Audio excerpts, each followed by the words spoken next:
This is 7 National News. Here are the headlines. Ruler of Dubai tells officials to look to the future.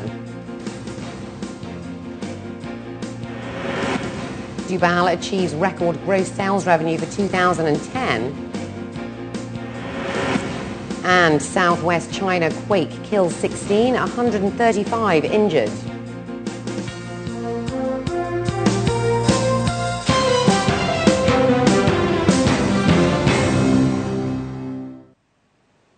And in our top story, His Highness Sheikh Mohammed bin Rashid Al Maktoum, Vice President and Prime Minister of the UAE and ruler of Dubai, has stressed that development work should persist in a bid to ensure that Dubai remains firmly on the path of excellence. His Highness said that Dubai has recovered from the impact of the global economic downturn during a meeting with heads of local government departments and second and third tier officials representing various government agencies at Al Bahar Palace this week. Sheikh Mohammed informed government officials to take full responsibility for transmitting the process of modernisation and development while providing first-class services. 2010 was again a successful year for Dubai Aluminium Company, also known as Buckwell, the entirely state-owned enterprise whose Jebel Ali operation ranks among the world's largest single-state primary aluminium smelters. His Highness Sheikh Hamdan bin Rashid Al Maktoum, Deputy Ruler of Dubai, UAE Minister of Finance and Chairman of the Buckwell Board, has said that having achieved record gross sales revenue of 8.7 billion dirhams with record net profits of 2.1 billion dirhams, equating to approximately 24.6% of gross sales revenue, Buckwell's status has been maintained as one of the most profitable corporations in the Emirate of Dubai's portfolio. Buckwell's 2010 results were revealed by Abdullah J.M. Kalban, President and Chief Executive Officer, during the company's General Assembly meeting for 2010. Also in attendance was Ahmed Humaid Al-Taya, Vice Chairman of Buckwell and members of the Buckwell Board of Directors. Dubai SME, an agency of Department of Economic Development, and the Dubai International Financial Centre have signed a memorandum of understanding to jointly promote small and medium enterprises within the UAE. The agreement was signed by Abdul Basit Al Jahani, CEO of Dubai SME, and Abdullah Mohammed Al Alwar, CEO of the DIFC Authority.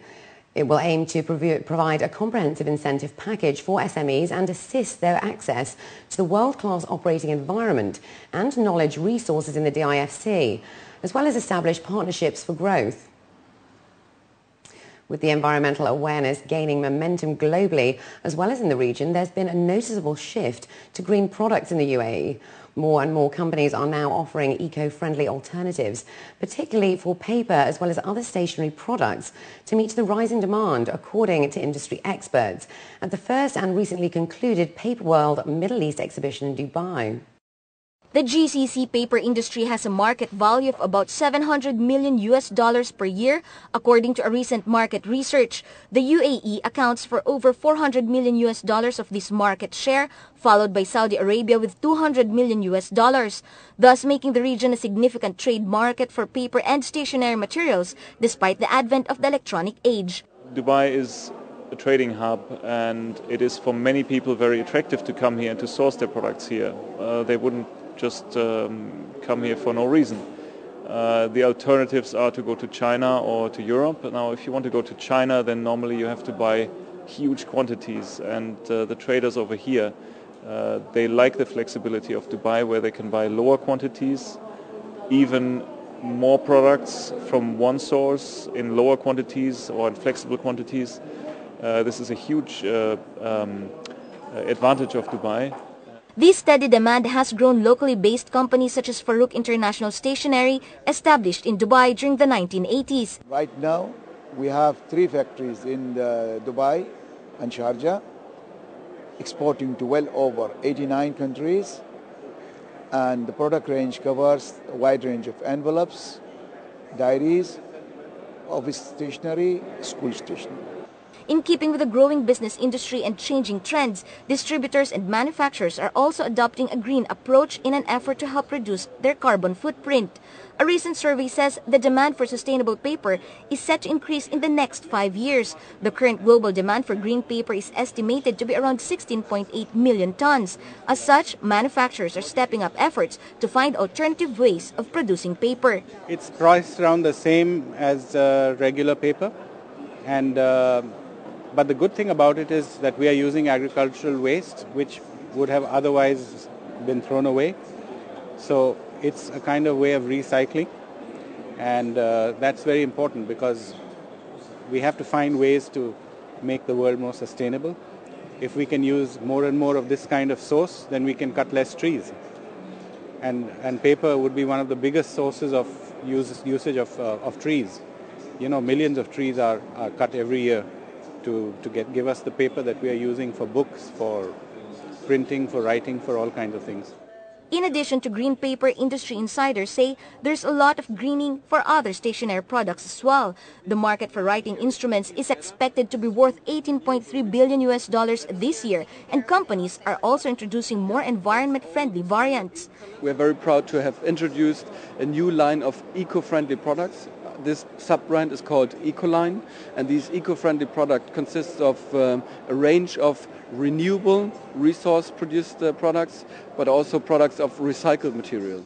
Industry experts say the increasing number of ecologically friendly paper and stationery items in recent years helped bring down the price for recycled products and materials, increasing its popularity and benefits to the environment. Khadija Sali, 7 National News. Special needs children are now able to receive assistance from a centre offering educational and medical services in a bid to prepare them for mainstream schools. According to local reports, Dr. Hiba Shatter, Managing Director and co-founder of the centres, has said that the Child Learning and Enrichment Medical Centre near Al Wasl Road in Dubai is an extension of the Child Early Intervention Medical Centre at the Dubai Healthcare City. With 4 classrooms and American board certified teachers, CLEMC runs 2 segments for students between 2 to 5 years old and 5 to 7 years.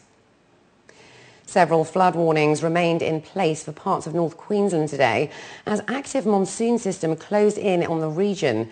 A Category 5 tropical cyclone, Yasi, left an extensive trail of damage in the same area last month. A major highway linking the region has been cut off by swollen rivers in several places.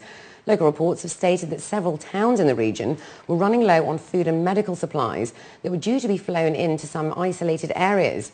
More rain is expected in the next 24 hours. French police recovered jewels worth about 18 million euros stolen during a 2008 burglary of Harry Winston jewellery store located in an upmarket Paris neighbourhood. The gems were found in a rain sewer at a house in a Paris suburb. According to French media reports, 19 rings and 3 sets of earrings were uncovered from a plastic container set in a cement mould inside the sewer of the house. Neighbours said they had seen the occupants of the house but never interacted with them. In December 2008, armed robbers stole millions of euros worth of gems in a raid on the luxury Harry Winston jewellers. 3 men entered the shop and forced staff to hand over almost all the jewels on display before making their getaway. And up next, Linda Berenger has the day's business news.